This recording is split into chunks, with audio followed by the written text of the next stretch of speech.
JD here at a Coles supermarket to talk to you about repetitive trade loyalty programs, and we're looking at the at the moment, but we ended up getting this little thing here, okay, which is you're seeing it backwards, I know, and Gail just went shopping. Gail? Yes, and I've just and what did you get? You got a little packet to put those things in and so forth. We've got a few magazine explaining it all. Good, okay, Good. Terrific. We've got a few little grandchildren. They're 2 and 3 and 4, and I don't think we'd be giving any of those little things to the ones that are under 3 because I think they're a bit dangerous. But nonetheless, the reason I'm doing this Facebook Live is to talk about loyalty programs. If you don't have a loyalty program like Coles or Woolworths, then you need one. Every business should have a loyalty program. I don't care even if you sell big ticket lines like refrigerators and stuff, you can still have a loyalty program built on referrals. And I guess I'd probably be the loyalty program king when it comes to Australia, because I've done more of these things for the fast food chains and for supermarkets and for gas stations, or petrol stations we call them, newspapers and magazines and all sorts of things. Thank you, Gail, for your contribution there, by the way. Now, Gail, tell me what this is all about, so at least we know. Okay, so what's that about? Okay, so every time you spend $30... You might have to show it to the camera. Okay, She's not used to this. No, that's right. Every time you spend $30, you get one of these. Unfortunately, the staff give you more than that, so they're not keeping track of how many they're giving you. That's the first thing. We're going to come up with a cardinal sin in a moment, and I'm going to tell you what Coles are doing that's wrong, and I'll tell you what Woolworths are doing that's wrong. This is coming from someone who was the national marketing guy in Woolworths, by the way, so I'm pretty familiar with these supermarket chains. So I'll let Gail just explain to you what the repetitive trade loyalty program is all about and why they are leaving money on the table. Despite having a loyalty program, that's great, but they're leaving money on the table. So anyway, so yes, this is what we're Do you notice how then, when I'm finished doing the good stuff, she goes, yeah, well, anyway. And this is one of the little tiny little creatures. Okay, so therefore... That looks huge there, but yeah, in fact, what I'll do, I'll put it on the dashboard here. So if you put that on your car dashboard, that's it. There you go, it's gone. It's gone. That's gone. Okay. It's very little. Yeah, it's very little. Only you lick it. Oh. Well, we won't go. But anyway, so therefore, keep going. Anyway, so that's what they give you. You collect all little different ones. You can collect carrots, bananas, peaches, whatever you want to collect. And this I don't know why she's looking at me when she's doing. I know all about these things. I designed them. I know, and I lived through it all. And this is the plastic case that you can put your little fresh fruit and veggies in. Okay, well, enough of that. Thank you, Gail. I think you're boring everyone shitless at the moment. So therefore, the loyalty program is all about getting you to spend more at this particular store here. Okie dokie. So therefore, that's what they want you to do. They want you to spend more money in Coles or Woolworths or wherever it is. And what I'm saying is that they're stupid. I'm saying Coles are stupid, Woolworths are stupid. And you know why they're stupid? Because they're letting you get the collection of these things, okay? All of these little things. You're seeing it backwards, I know, but they're called stickies or something. Guess what they're not collecting? And I'm going to ask Gail, guess what they're not collecting? Data. Yes, data. They're not collecting data because they're dickheads, okay? They're suffering from that disease which is sweeping Australian business owners around the country, and it's called dickheaditis. They are not collecting data. They are morons, okay? And the fact is that if you're going to run a loyalty program and you want to benefit from repetitive trade, then you better make sure that you collect the names and contact details of whoever you're giving that reward, that gift away to. And I think it sounds like you're holding something up there. Yeah, this is one of the pages, but there you go. So they've got a little magazine here in Coles, and they're telling you all about this stuff, but nowhere in the magazine have you got any thing to fill out or there's competition for it. Let me just have a look at that. I'll do it so that you can see it on the okay, so therefore they're saying meet the stickers collection, and when you buy all these things, you collect all those little stickers and what have you, but they don't have any data collection. Nothing. Okay. I went right through the magazine. And what do you say about that?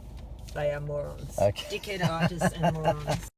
Isn't it awful when you have your wife who's a primary school teacher some years ago, so therefore there's no way she'd ever use the word dickhead, but now, married to me of course, so everyone's a dickhead.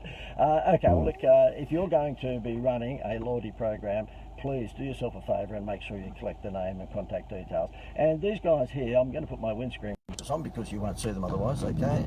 There you go. Those guys there, they're big enough and ugly enough to know that data collection is king. They've got their own loyalty, they've got their own, what do you call it? What's the clubs? VIP ticket clubs or whatever it might be. So surely, oh, well no, they've got that. But the point is that they know the value of data collection, yet they're not doing it. If ever there's a time to collect data, it's when parents have got pester power. okay? And pester-power means they're tugging at the heartstrings of their parents and the shirt sleeves, and they're saying, I want to collect more, whatever it might be.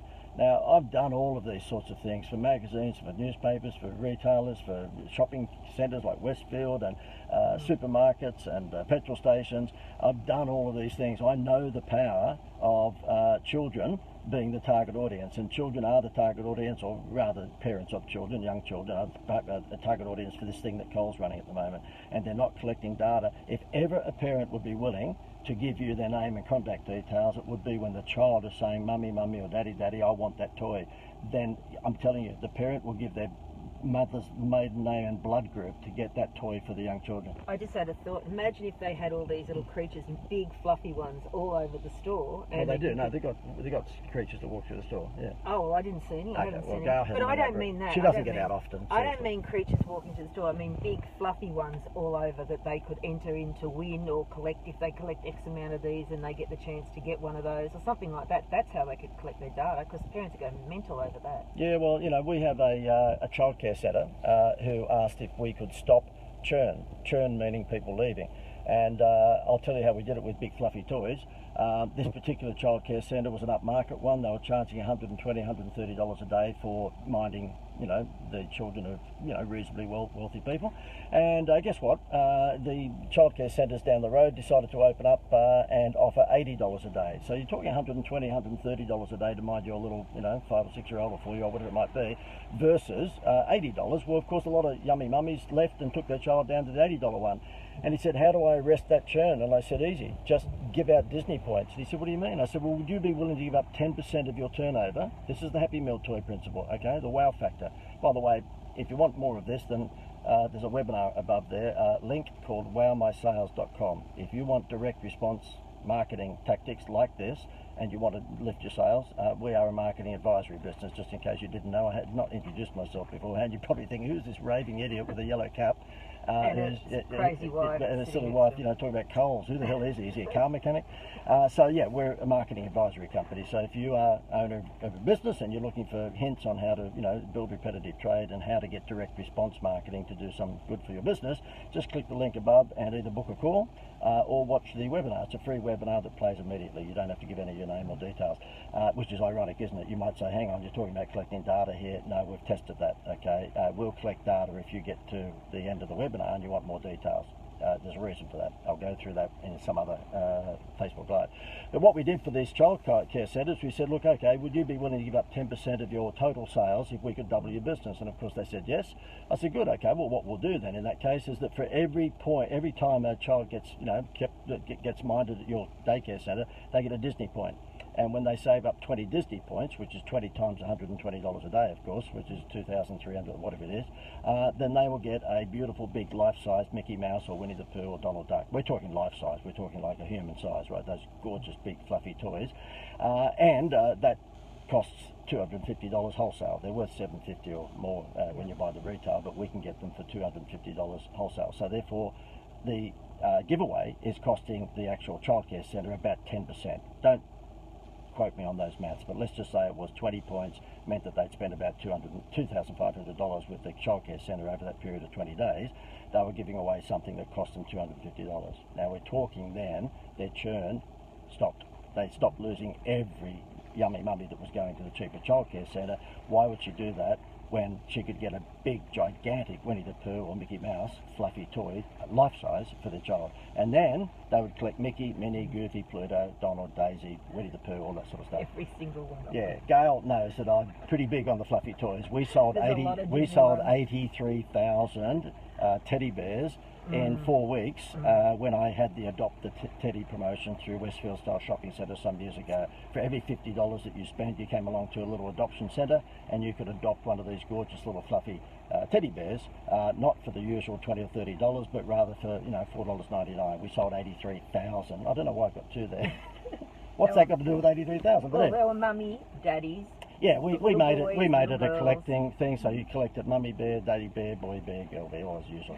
And so therefore, I do know a little bit about loyalty programs, and that's why I've titled this. You know, for God's sake, whatever business you're in, run a loyalty program. But when you're doing it, make sure you collect data, and that is something These guys here, you're going to hear my ranting again. They are not doing it. They've got a promotion on at the moment where they're giving away, you see, I'll just put this in front of the camera, they're giving away these little things here, but they're not collecting any data at all, because in my opinion, nothing from dickhead artists. Anyway, I'll leave it at that. I think Don't be a dickhead. No, I've insulted Coles, I've insulted Woolworths, so pretty much I look upon myself as not a marketing consultant, but a marketing insultant, and I think there's a certain gift to that. Okay, have a good weekend, guys.